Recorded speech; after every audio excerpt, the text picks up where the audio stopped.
All right, so Taurus and Taurus Rising, you guys are gonna have Mercury on the very first day of January, coming into Capricorn, your ninth house, after it's been in Sagittarius this whole time. So you've had Mars, Sun, and Venus in here for a while in your ninth house of, you know, travel, beliefs, bigger ideals, higher education, like universities, even marketing.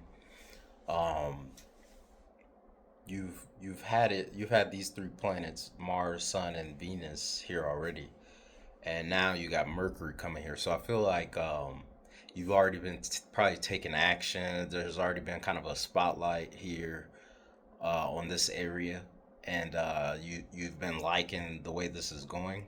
And but there's probably been some things tied to your eighth house where Sagittarius is, of kind of like intimacy.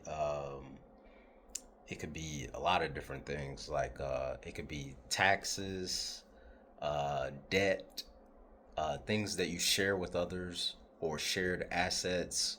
Like I said, loans, debts, things like that. It could also be sex, intimacy, like close connection. It could be death, like deaths and taboo things and deep, dark topics of life. For each person is going to be different, but I feel like, there's been things moving in this ninth house, but a part of your mind has been somewhere else, or there's been conversations somewhere else in that eighth house. And now, finally, on the 1st, January 1st, good time, uh, it seems like, all right, now everything's getting focused on whatever's going on in this ninth house, whether that's travel, whether that's if you're going to school, some type of bigger learning, travel, like I said, travel. The ninth house rules a lot of different things. So, uh, yeah, these this could this could signify that now, like, you're on board, you're all in on in this area. And then in a few days, I would say on January 3rd, yeah, on January 3rd, you're gonna have a full moon in Capricorn in your in not in Capricorn, in Cancer. You're gonna have a full moon in Cancer in your third house, opposing, which is the moon's gonna be opposing the sun. That's what a full moon is, in your ninth house. And so when this happens, you got Mars, the Sun, Venus, and Mercury all in Capricorn. Then you got the Moon and Jupiter in Cancer.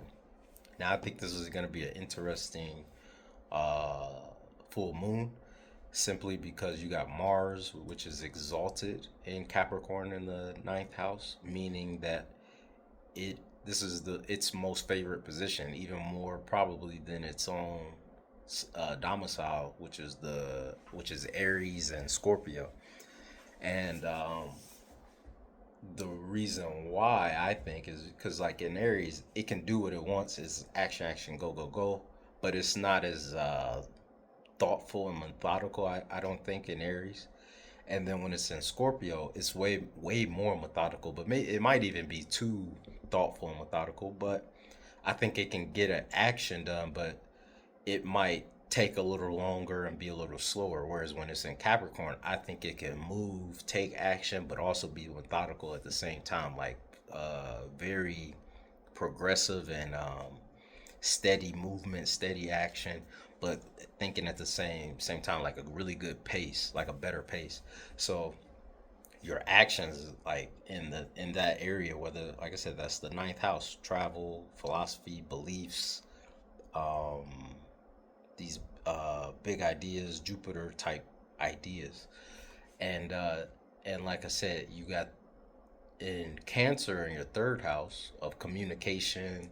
This could be siblings, this could be neighbors, people that are in your surroundings, how you're interacting with the world, kind of like how you learn to interact with the world.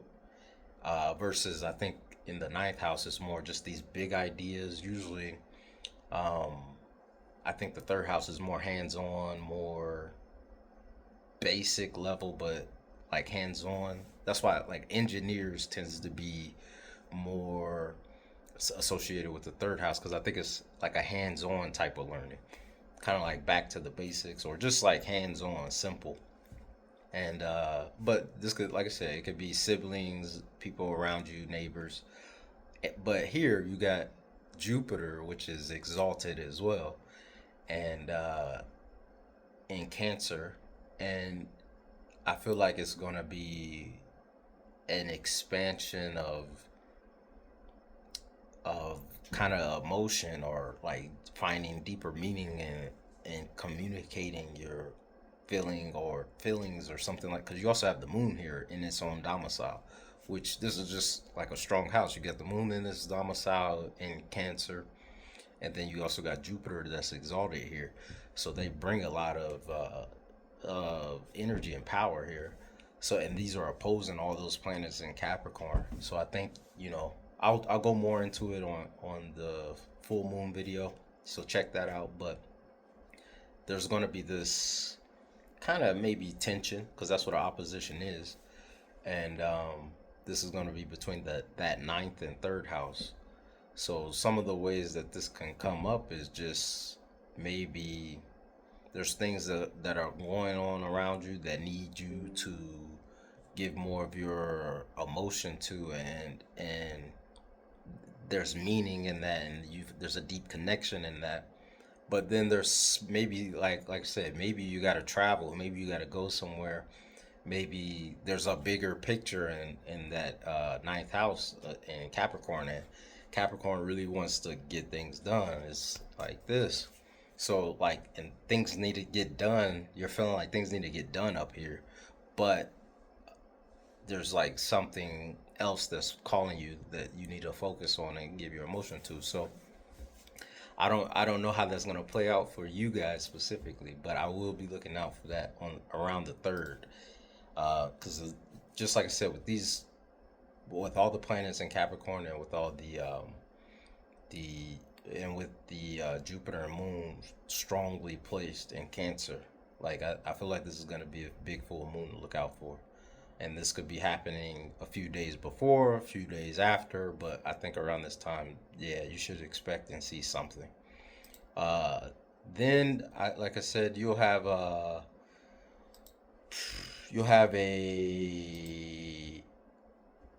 exalted Mars and exalted Jupiter opposition, like by degree. I think it's going to be on the 10th, and it's going to be at the 20th degree, and the sun's also going to be at the 20th degree with Mars, and Venus at the 21st. So it's going to be a really strong opposition. I think there's even going to be a quarter moon square from the moon in Libra as well to the sun and all those planets in Capricorn. So yeah, I think even the 10th, like around the 10th, with this strong opposition, is just gonna be tight, like around the same topics, of that third house and that ninth house. So like I would really be looking out for what could be possibly coming up for you around this time. And then you're gonna have the moon on around the 16th also enter into Capricorn. This is just gonna make it to where now you got Venus, the sun, Mars, Mercury, the moon, all in Capricorn. So I just really feel like there's gonna be an emphasis for this, at least the first half of the month, on some type of travel. It might end, like I said, it's Capricorn too, so it might be some type of structured traveling. It could be some type of, because ninth house is like religion as well, structured religion, or I'm not sure how it's gonna come up for each person differently, but definitely there's gonna be some energy around this. So please leave comments so I can know like what's going on. Helps me learn as an astrologer as well. Then on the 17th, the very next day after the 16th, you'll have Venus entering into Aquarius, and that is your 10th house of career, status, how people see you in the world.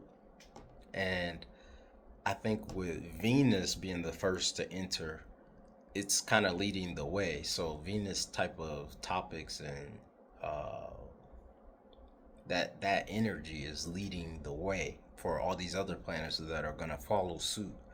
So Venus is about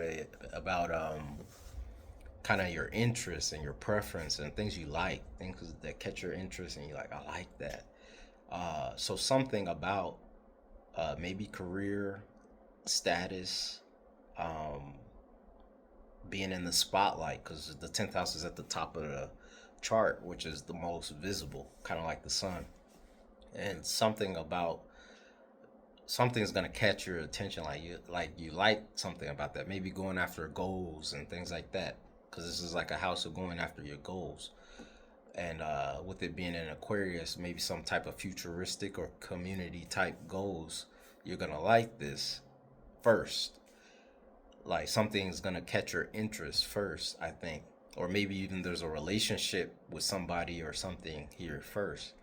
Then you're gonna have the sun follow suit a few days later into the same house.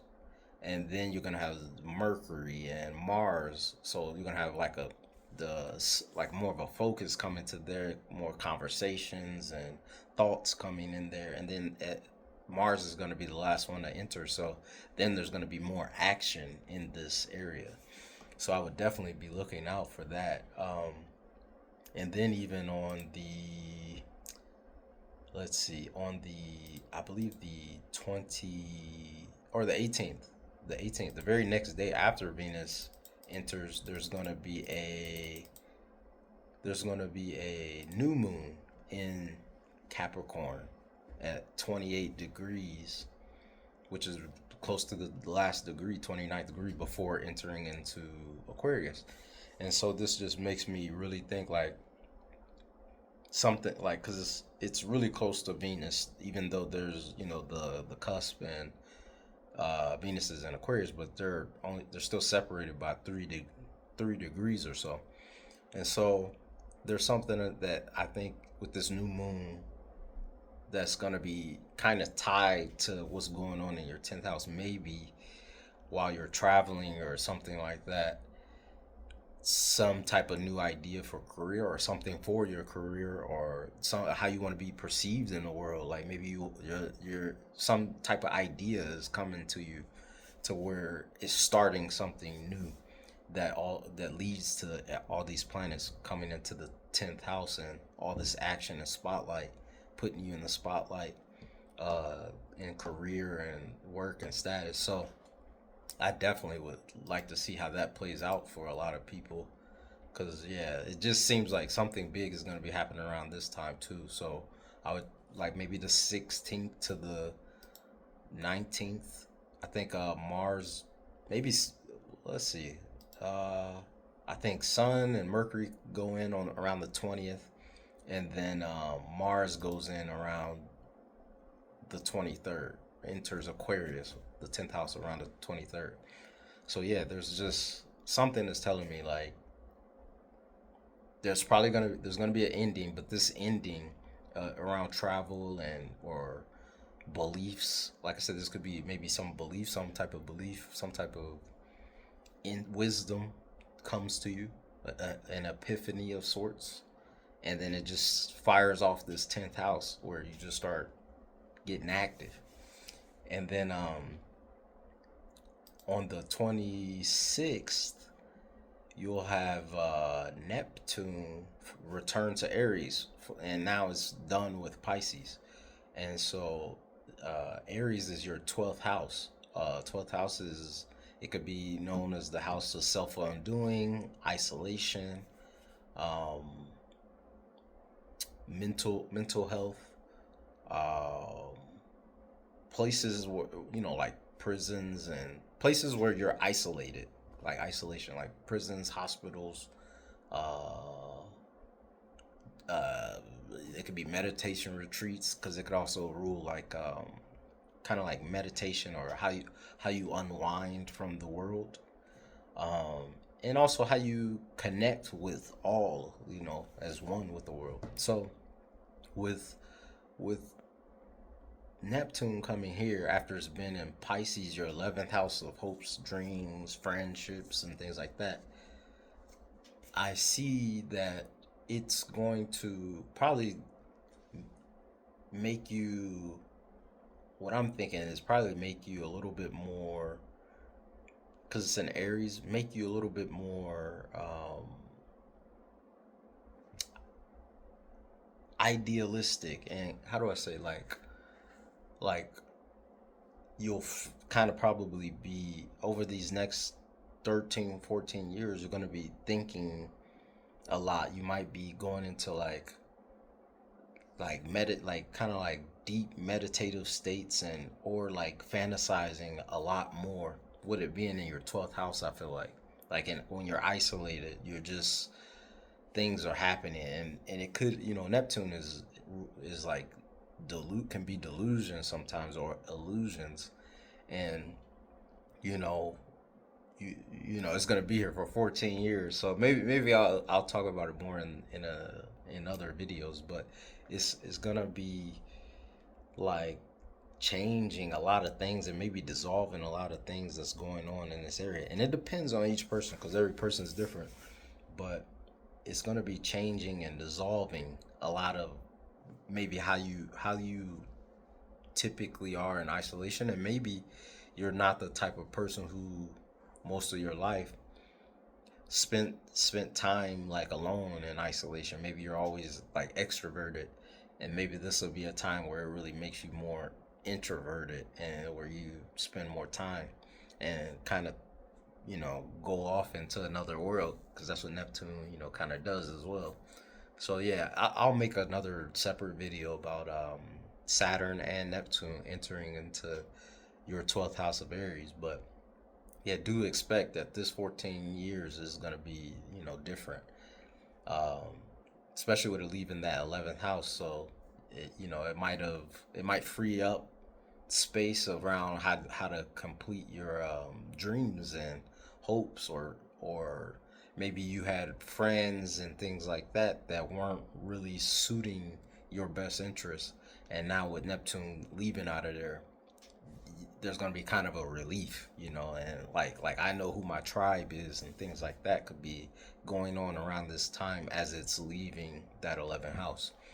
So that's going to be like the last thing that's going on for the month of January, on the around the 26th. So please leave a comment, because I'm interested in seeing how like these things work out for each of the signs. So yeah, good luck, and I know you guys got it, and I'll talk to you next month, or check out my other videos. And like I said, I plan to make another video about this Neptune and Saturn entering into Aries. So good luck, see you next time.